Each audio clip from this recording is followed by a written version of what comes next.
Hey, what's up today? It's a much nicer day than it was yesterday. I woke up feeling like I was probably 30 years old today, which isn't easy for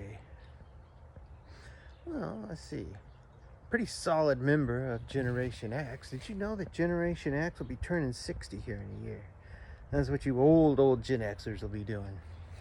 Now, me, I'm a middle Gen Xer, so I'm not going to be turning 60, but I am hitting my mid 50s. Nothing wrong with it. But I was thinking about being a Gen Xer and the way we live, the way we were raised, most of us. We're a little bit more cynical. And being a cynical Gen X Christian, sometimes you got to check yourself, I must say, because I got certain opinions and attitudes, especially about other people's feelings.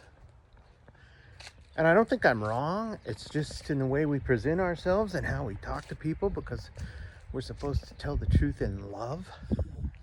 So when it comes to your feelings, I get it. You have them. I have them. We all have them. But there are certain things that people are doing in this day and age where they're playing make-believe. I think you know what I mean. They're pretending to be one thing when it's an impossibility. They're telling you when to believe in science and then denying it right in the next breath.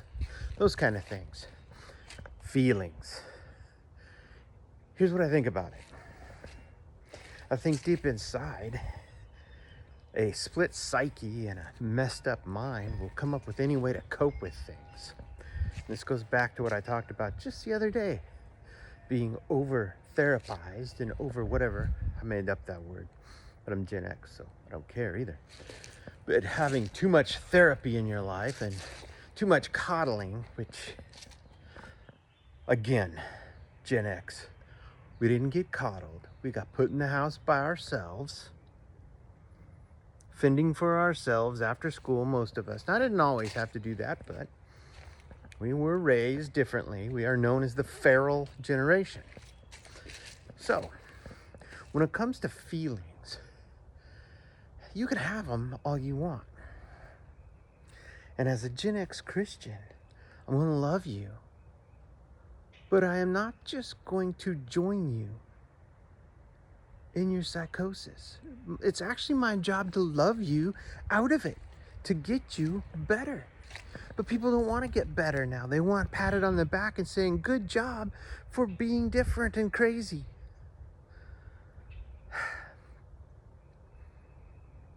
This is the toughest thing I've had to do as a Christian, and this is the toughest time period to be a Christian because of that stuff.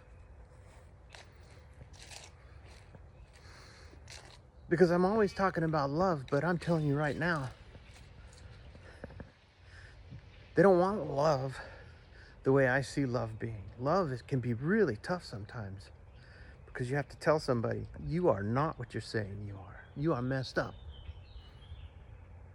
But I come to you as somebody that has some answers. I'm not the answer, but we could work through this. But if you can't even admit you have a problem and you want me to just join the delusion because that's easier. And I can see, because I'm Gen X, so I'm older, I can see down that road where you're going to be all messed up. And I don't want you to go through it. I want you to get better. I actually want you to do something with your life and do something for God, which is why we're all on this earth. But instead, you just want me to embrace your feelings and use the language that you've told me I have to use to make you feel better about your feelings. Oh, none of us Gen Xers were raised that way. So when it comes to being a Gen X Christian,